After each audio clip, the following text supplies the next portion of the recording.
Oke, yang pertama ada definisi komunikasi adalah proses pertukaran dan pemahaman informasi antara dua belah pihak atau lebih. Oke, memasuki poin kedua, sejarah perkembangan komunikasi.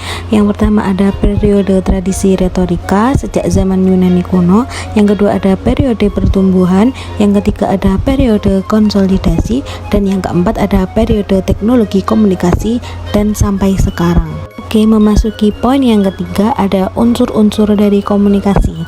Yang pertama adalah komunikator, orang yang menyampaikan pesan. Yang kedua ada pesan. Yang ketiga saluran.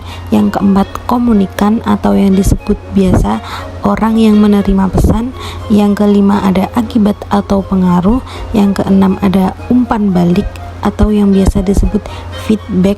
Dan yang terakhir adalah lingkungan. Oke, memasuki poin yang keempat adalah fungsi dari komunikasi, yaitu memberikan informasi kepada seseorang mengenai ide atau pikiran, peristiwa, dan sesuatu yang disampaikan orang lain.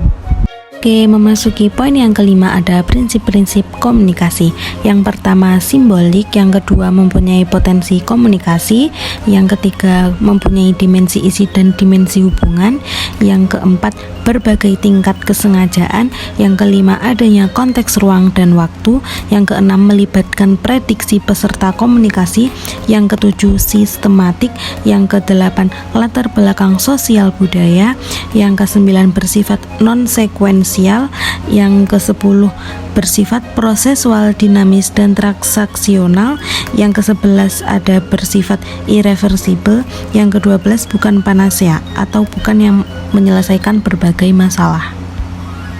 Oke, selanjutnya ada hambatan dalam proses komunikasi. Yang pertama gangguan teknis, yaitu salah satu alat yang digunakan berkomunikasi mengalami gangguan.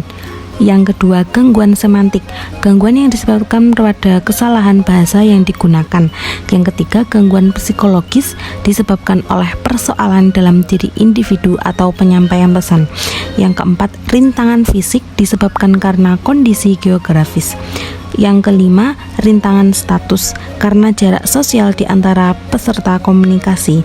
Yang keenam, rintangan kerangka berpikir, adanya perbedaan persepsi.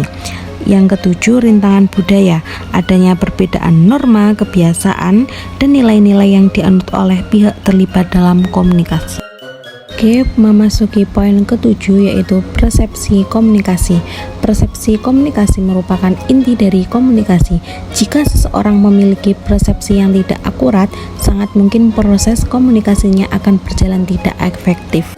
Oke, memasuki poin yang terakhir, poin ke-8, komunikasi verbal dan non-verbal. Komunikasi verbal, komunikasi yang dilakukan secara lisan maupun tulisan. Sedangkan komunikasi non-verbal adalah komunikasi yang dapat dilakukan menggunakan isyarat dengan memanfaatkan gerak tubuh, intonasi, mimik, serta gaya bahasa. Seperti contoh kita berbicara dengan orang bisu.